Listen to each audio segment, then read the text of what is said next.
Voici la suite du monologue d'Arnaud, toujours aussi acide, toujours aussi lucide.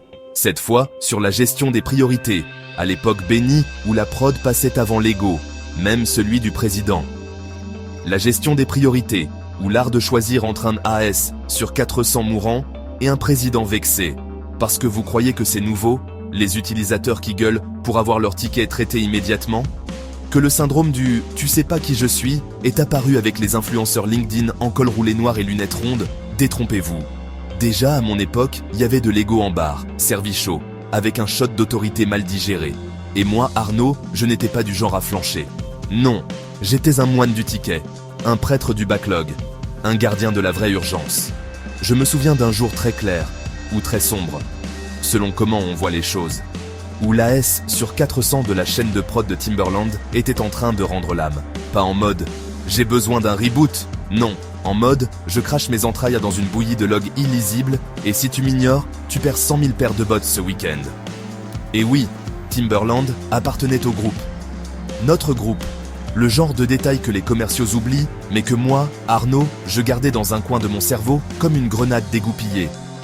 Et pendant que je plongeais les mains dans les tripes du système comme un chirurgien de fortune, qui c'est qui m'appelle sur le fixe? Oui, on bossait avec des fixes, à l'époque. Le président. Oui, le vrai. Celui qui serre la main des actionnaires en respirant par le nez. Il avait un problème. Son PC portable refusait de se connecter au Wi-Fi. Tragédie. Je vous laisse deviner ce que j'ai fait. Non, j'ai pas décroché en tremblant.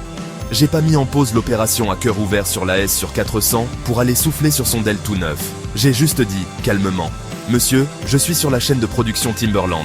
Si je m'arrête, vous perdez un demi-million d'euros. Votre Wi-Fi attendra. » Et vous savez quoi? Quelques jours plus tard, je vous jure que c'est vrai, j'ai reçu une lettre officielle, avec l'entête du groupe, signée du président lui-même. Et qu'est-ce qu'il disait? « Félicitations, vous êtes le seul à ne pas avoir été un, je cite, lèche-cul. » Voilà, j'étais décoré, officiellement reconnu pour avoir maltraité le président au nom du bon sens.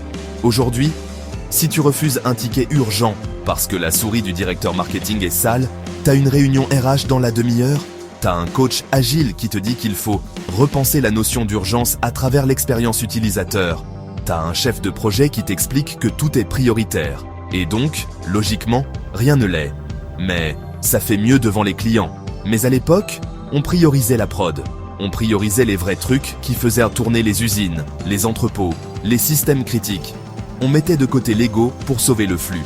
Aujourd'hui, on sacrifie le flux pour sauver la face. Alors ouais, j'ai peut-être dit non au président.